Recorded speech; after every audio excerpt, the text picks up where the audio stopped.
Aloha, welcome to your tutorial on LibGuides using the subject of women and revolution. I chose this topic because it correlates with three courses taught at the University of Hawaii, Manoa.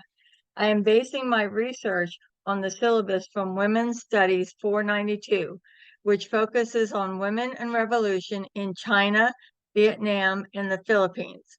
I have tried to include information in various formats: indexes, encyclopedias, databases, journals, books, and a special section, as indicated by the tabs on the top of the page. When speaking about women in revolution, I am looking at it in terms of the women from each of these countries being forced to fight for their country, and yet they do not have gender equity, are forced to live under Confucius teachings in a patriarchal social order, and are trying to obtain their freedom to own land, have businesses, be able to divorce, and have a voice in political decisions. On the left-hand side is a page, is the front of the Vietnam Women's Museum in Hanoi. This was a huge step for women in Vietnam to be recognized by their country for their efforts. On the right-hand side is the symbol for feminism, called Rosie the Riveter, a female factory worker flexing her muscle with a clenched raised fist combined with a Venus symbol. It is an iconic symbol of the women's liberation movement. Also, if you want to contact me, I have included my email address. A couple of things I learned as I worked through the program was that the description has a word limitation. And if you need to edit the wording, you have to click right here by the word home. You'll get a box and that will allow you to edit the discussion. Also, at the end of each tab, there is a plus sign that allows you to add more tabs. And if you want to rearrange them, you can also do that at that time. You can use a template for your page, or you can do a custom design. Even using the template, if you want to add more boxes, there's a part on the page that will allow you to add more boxes. I usually begin my search using OneSearch Manoa, and I also use dictionaries and encyclopedias in order to obtain keywords to help in my future searches. And I've listed a few of those on the page here.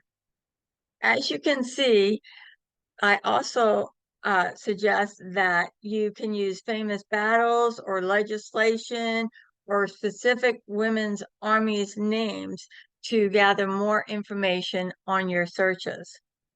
After my basic search of encyclopedias and bibliographies and indexes, and Oxford Research Encyclopedia of Asian History is a great one to use, I then go to databases. I'd like to show you how that works. First, you go to the Hamilton Library database collection. You find the Bibliography of Asian Studies and click on it.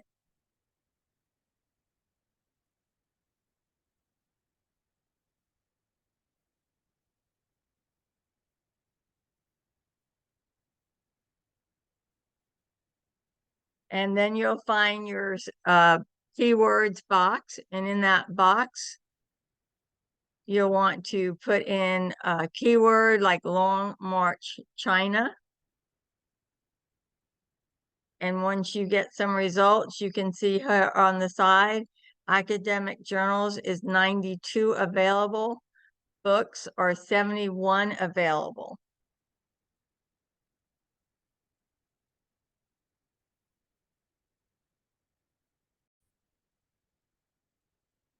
One thing to remember when you are using an Asian database, it's really gets a lot more results if you use the language. So if you're looking for Chinese information, use Chinese figures in your searches, and that usually will give you more results.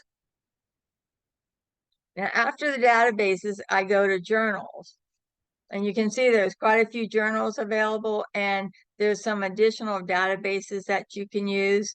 You can also look in books. There's quite a few books on the topic. Artstor is a great collection that you can get images from. And I felt like it was only proper to recognize the countless women that fought in for their freedom. And if you want, you can go to this box right here, Song of Women Soldiers. And if you click on it, I've hyperlinked it, which you can do for all of your boxes. You can hyperlink it to the original source. And if you go there, there's a song written just for the women armies. I hope this guide helps you in your search for information about women and revolting for a better life.